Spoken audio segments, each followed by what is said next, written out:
Srimad Bhagavatam, translated with commentaries by His Divine Grace A.C. Bhaktivedanta Swami Prabhupada.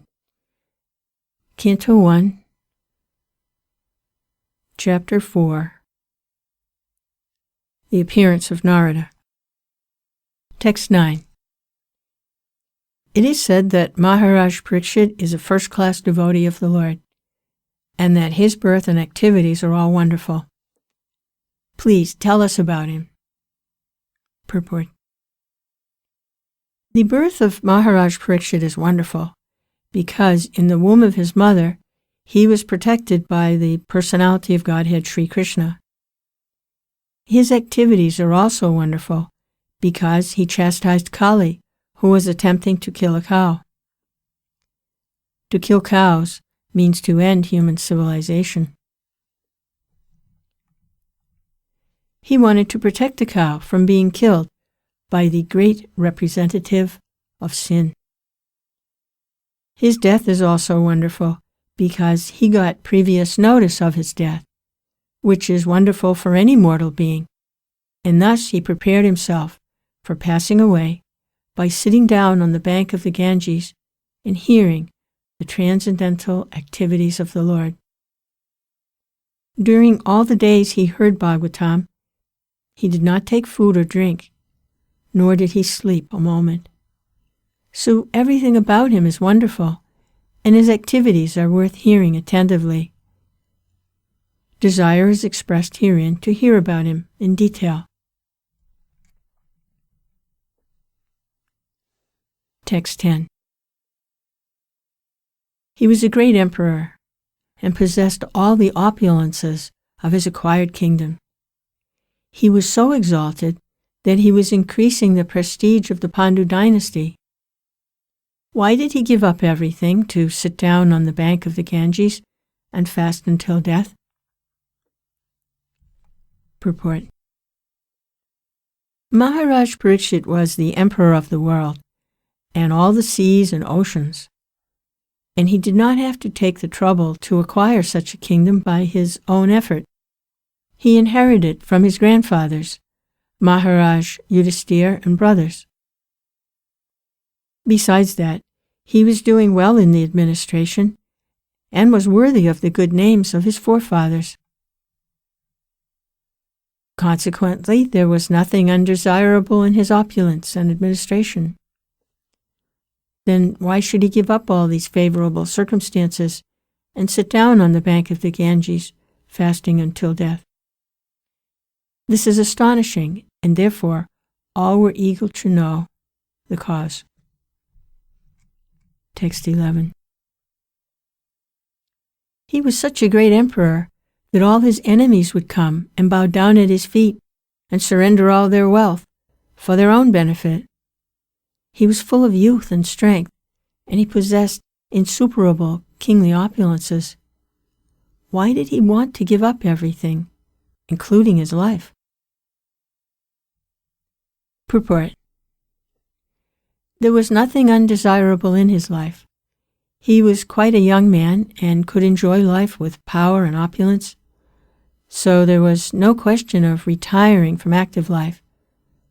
There was no difficulty in collecting the state taxes, because he was so powerful and chivalrous that even his enemies would come to him and bow down at his feet and surrender all wealth for their own benefit. Maharaj Parikshit was a pious king. He conquered his enemies, and therefore the kingdom was full of prosperity. There was enough milk, grains, and metals, and all the rivers and mountains were full of potency. So, materially, everything was satisfactory. Therefore, there was no question of untimely giving up his kingdom and life. They were eager to hear about all this. Text 12. Those who are devoted to the cause of the personality of Godhead live only for the welfare, development, and happiness of others. They do not live for any selfish interest. So, even though the emperor, Parikshit, was free from all attachment to worldly possessions, how could he give up his mortal body which was shelter for others. Purport.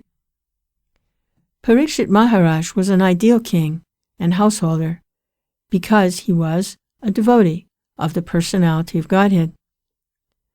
A devotee of the Lord has automatically all good qualities, and the emperor was a typical example of this.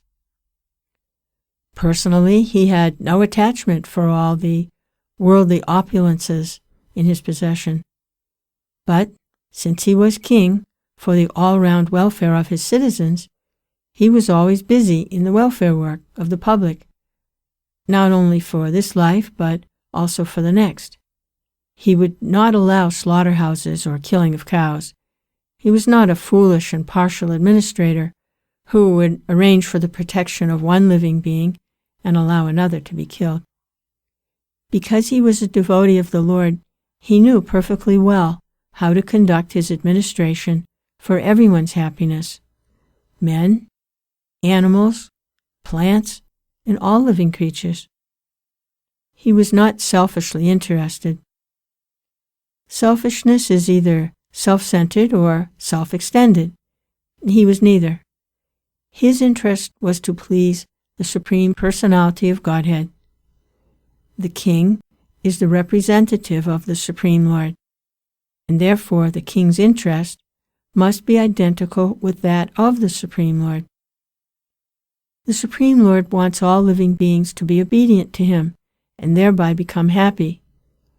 Therefore, the king's interest is to guide all subjects back to the kingdom of God.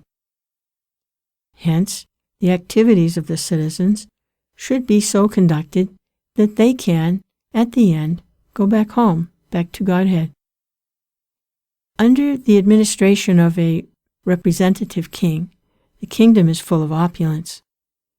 At that time, human beings need not eat animals.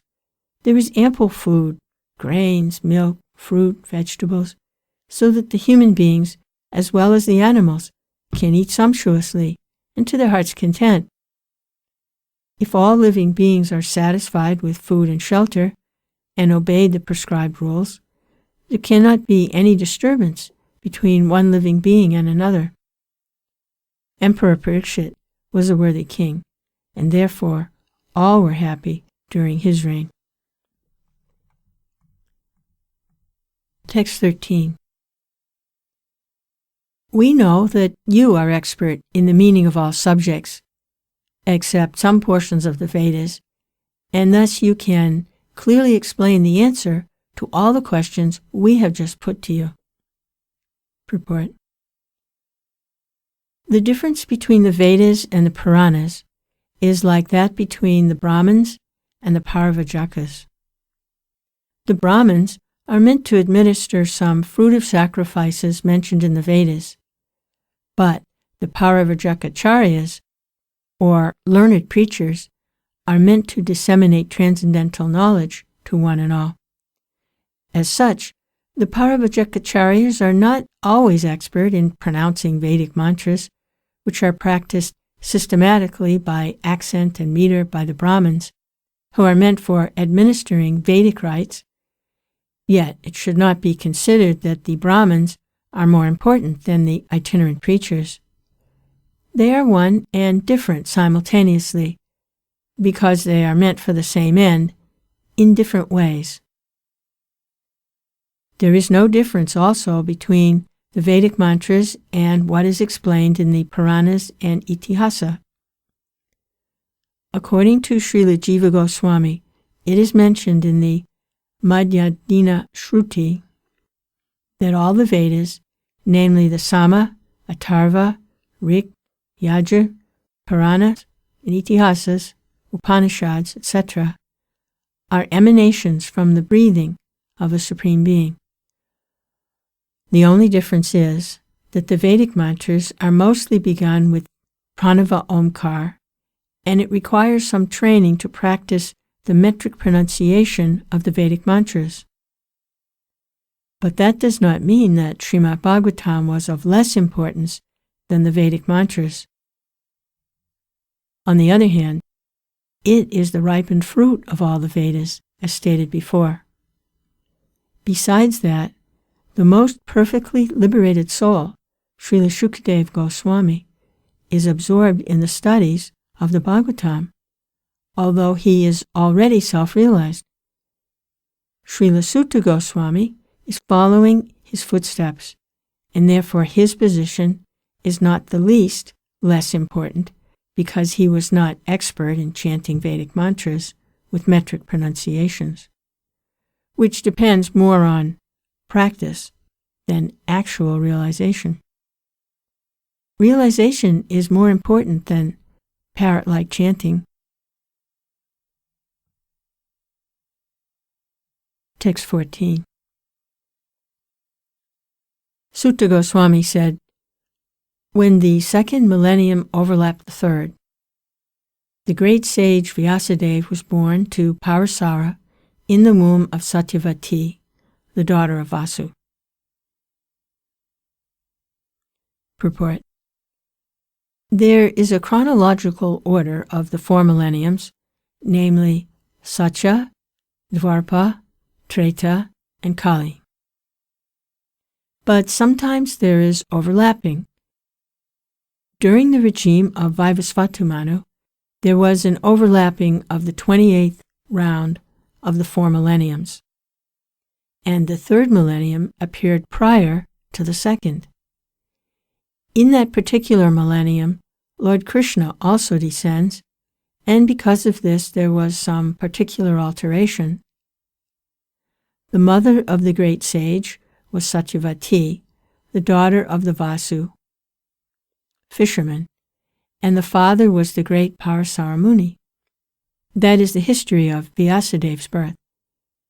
Every millennium is divided into 3 periods, and each period is called a sandhya. Vyasadeva appeared in the 3rd sandhya of that particular age.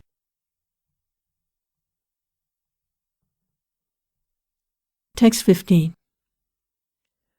Once upon a time, he, Vyasadeva, as the sun rose, took his morning ablution in the waters of the Saraswati and sat alone to concentrate. Purport. The river Saraswati is flowing in the Badarik Ashram area of the Himalayas, so the place indicated here is Samyapras in Badarik Ashram, where Sri Vyasadeva is residing.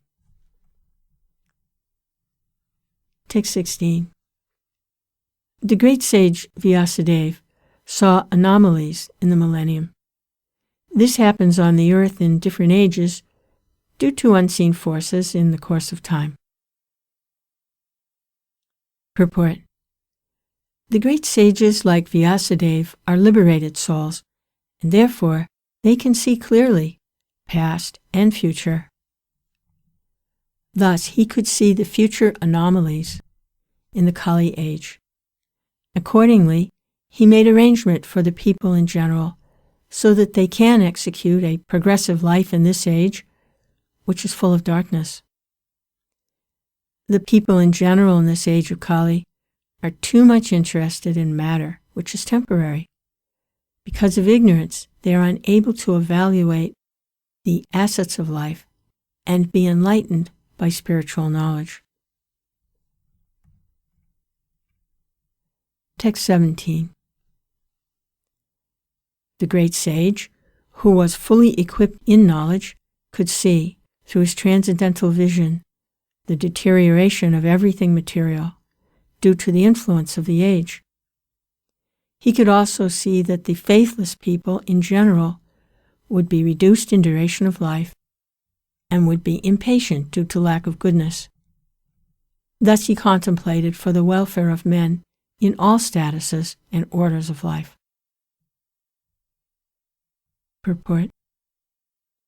The unmanifested forces of time are so powerful that they reduce all matter to oblivion in due course. In Kali Yuga, the last millennium of the round of the 4 millenniums, the power of all material objects deteriorates by the influence of time. In this age, the duration of the material body of the people in general is much reduced, and so is the memory. the action of matter has also not so much incentive. The land does not produce food grains in the same proportions as it did in other ages. The cow does not give as much milk as it used to give formerly. The production of vegetables and fruits is less than before. As such, all living beings, both men and animals, do not have sumptuous, nourishing food. Due to want of so many necessities of life, naturally, the duration of life is reduced. The memory is short, intelligence is meager, mutual exchanges are full of hypocrisy, and so on. The great sage Vyasadeva could see this by his transcendental vision. As an astrologer can see the future fate of a man, or an astrologer can foretell the solar and lunar eclipses, similarly, those who can see through the scriptures and foretell the future of all mankind are called liberated souls. They can see thus due to their sharp vision of spiritual attainment. And all such transcendentalists who are naturally devotees of the Lord are always eager to render welfare service to the people in general. They are the real friends of the people in general, not the so-called public leaders who are unable to see what is going to happen 5 minutes ahead. In this age, the people in general, as well as their so-called leaders, are all unlucky fellows, faithless in spiritual knowledge and influenced by the age of Kali. They are always disturbed by various diseases.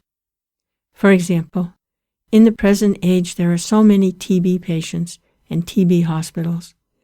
But formerly this was not so, because the time was not so unfavorable. These unfortunate men of this age are always reluctant to give a reception to the transcendentalists who are representatives of Srila Vyasadeva, and selfless workers always busy in planning something which may help everyone in all statuses and orders of life. The great philanthropists are those transcendentalists who represent the mission of Vyasa, Narada, Madhva, Chaitanya, Rupa, Saraswati, etc. They are all one and the same. The personalities may be different, but the aim of the mission is one and the same, namely, to deliver the fallen souls back home, back to Godhead.